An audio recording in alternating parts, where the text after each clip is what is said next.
अस्सलामु अलैकुम वरहमतुल्लाहि वबरकातुहू। मैं आज आप लोगों के सामने सैयदना अबू बकर सिद्दीक़ रज़ी अल्लाह ताला अन्हु के 100 वाक़यात में से चौथा वाक़या बयान करने जा रहा हूँ। लिहाजा आप सभी से दरख्वास्त है वीडियो के आखिर तक बने रहे, वीडियो को लाइक करें, शेयर करें, चैनल को सब्सक्राइब करें। बिस्मिल्लाहिर्रहमानिर्रहीम।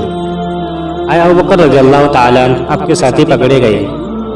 जब किसी ने आप रज़ी अल्लाह ताला अन्हु को ये खबर दी कि आया अबू बकर रज़ी अल्लाह ताला अन्हु आपके साथी को मुश्रिकीन ने पकड़ लिया है, आप बरहनासार दौड़ते हुए बैतुल्लाह शरीफ पहुँचे तो देखा कि मुश्रिकीन ने रसूलुल्लाह सल्लल्लाहु अलैहि वसल्लम को एक जगह पर गिराया हुआ है और आप सल्लल्लाहु अलैहि वसल्लम पर टूट पड़े हैं और हुजूर सल्लल्लाहु अलैहि वसल्लम को तानान कह रहे हैं।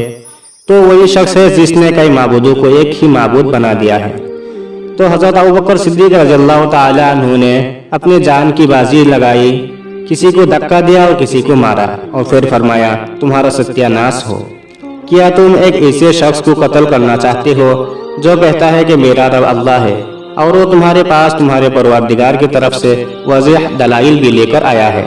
अल-मजमुआ जिल्द नंबर 6 सफ़ा नंबर 27, अल-इस्तिआब जिल्द नंबर 2 सफ़ा नंबर 247। हज़रत अली करमुल्लाह वजह फरमाती है, क्या तुम मुझे जवाब नहीं दोगे?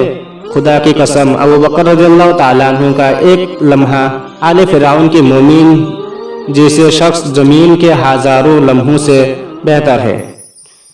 उस आदमी ने अपना ईमान छुपा कर रखा था मगर इस शख्स ने अपना ईमान को ऐलान किया। अल-मजमुआ जिल्द नंबर 9 सफ़ा नंबर 477। वीडियो को लाइक करें, शेयर करें, चैनल को सब्सक्राइब करें। जज़ाकल्लाह। अस्सलामु अलैकुम वरहमतुल्लाहि वबरकातुहू।